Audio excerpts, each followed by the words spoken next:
नमस्कार दोस्तों, मार्केट की बात करते हैं, शेयर बाजार की बात करेंगे।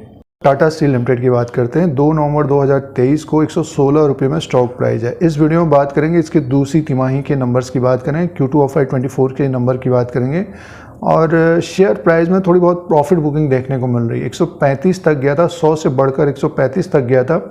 एक अच्छी तेज़ी बनी थी लेकिन ऊपर की तरफ टिक नहीं पाया। तो शेयर प्राइस के अनुसार भी बात करेंगे। 15% का रिटर्न है ये 2 नवंबर 2023 तक 15% का रिटर्न दिया है निवेशकों को जिन्होंने लोअर लेवल पर खरीदा है, और उससे पहले जिन्होंने खरीदा तो निवेशकों के शेयर भी बढ़े हैं दोस्तों। और मेटल सेक्टर की एक बड़ी कंपनी, इंटरनेशनली कारोबार होता है, उतार चढ़ाव काफ़ी होता है, मेटल सेक्टर में उतार चढ़ाव काफ़ी होता है। तो टाटा स्टील 116 में कारोबार कर रहा है 2 नवंबर 2023 को। सबसे पहले इसके नंबर्स की बात कर लेते हैं, अर्निंग्स कैसे रहे हैं उसकी बात करते हैं। और दोस्तों प्रॉफिट लॉस की बात करते हैं, अर्निंग्स की बात करते हैं। फाइनेंशियल रिजल्ट है टाटा स्टील का, स्टैंड लोन नंबर्स हैं। 30/9/2023 के क्वार्टर में रेवेन्यू की बात करते हैं 32,793 करोड़ का है। और अदर इनकम को प्लस करके देखते हैं, टोटल इनकम 34,073 करोड़ का, 34,073 करोड़ का है। और इससे पहले क्वार्टर में 36,167 करोड़ का था, एक साल पहले 35,456 करोड़ का था। तो अब की बार जो टोटल इनकम है टाटा स्टील का कम हुआ है दोस्तों, 34,073 करोड़ का हुआ है।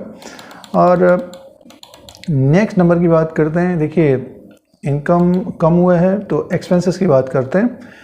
टोटल एक्सपेंसेस 29,022 करोड़ का है, 29,022 करोड़ का है। और profit loss before tax 5,050 crore का है दोस्तों। और सीधे से नेट प्रॉफिट लॉस की बात करते हैं तो 8,530 करोड़ का नुकसान है।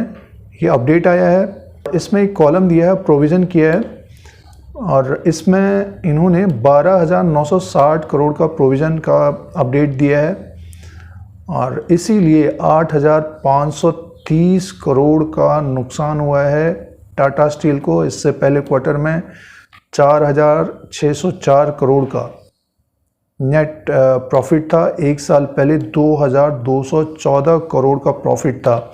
तो 12,960 करोड़ को इन्होंने एडजस्ट किया है, इसीलिए नुकसान है, नहीं तो कंपनी को प्रॉफिट रहता। तो ये अब की बार का जो क्वार्टर है इसमें लॉस का अपडेट आया है। तो अर्निंग पर शेयर भी माइनस है दोस्तों, 6.94 का माइनस है, इससे पहले प्लस में था। तो ये दूसरी तिमाही के नंबर्स हैं टाटा स्टील के, जिसमें रेवेन्यू भी कम है और कंपनी को नुकसान हुआ है। और इसमें एडजस्ट किया है 12,960 करोड़ का, इसीलिए नुकसान हुआ है। तो Q2 ऑफ 24 के नंबर हैं टाटा स्टील का। एक नज़र अब शेयर प्राइस के अनुसार बात करते हैं।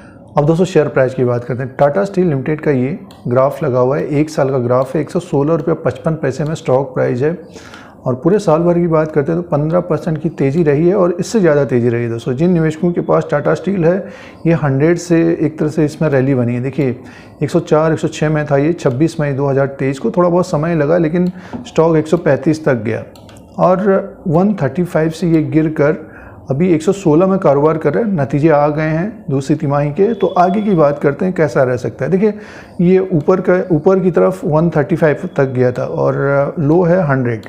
अभी जैसे कि 116 में है तो ऊपर का जो रेजिस्टेंस रहेगा 120 का रहेगा, 120 के ऊपर जाता है स्टॉक। नेक्स्ट जो लेवल रह सकता है 127 का रह सकता है दोस्तों। 127 के ऊपर स्टॉक जाता है तो ये फिर अपने हाई की तरफ जाता हुआ दिखाई दे सकता है।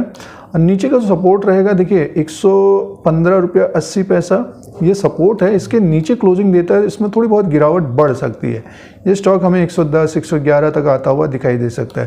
तो नेक्स्ट 3 महीने ये मान के चले कि नीचे की तरफ 110, ऊपर की तरफ ये 127 130 के बीच घूमता हुआ नज़र आ सकता है। और इसमें बड़ा ब्रेक यानी मीन्स जो तेज़ी बनेगी 135 के ऊपर, 135 के ऊपर जब जाएगा स्टॉक तब ये तेज़ होता हुआ दिखाई दे सकता है। अब जिन निवेशकों के पास है तो क्या करना चाहिए। देखिए मेटल सेक्टर में काफ़ी उतार चढ़ाव होता है, और ज़्यादातर अगर चाइना से अच्छी न्यूज़ आती है तो इनमें तेज़ी रहती है, और नहीं तो एक साइडवेज इनमें तेज़ी आती है तो प्रॉफिट बुकिंग भी देखने को मिलती है।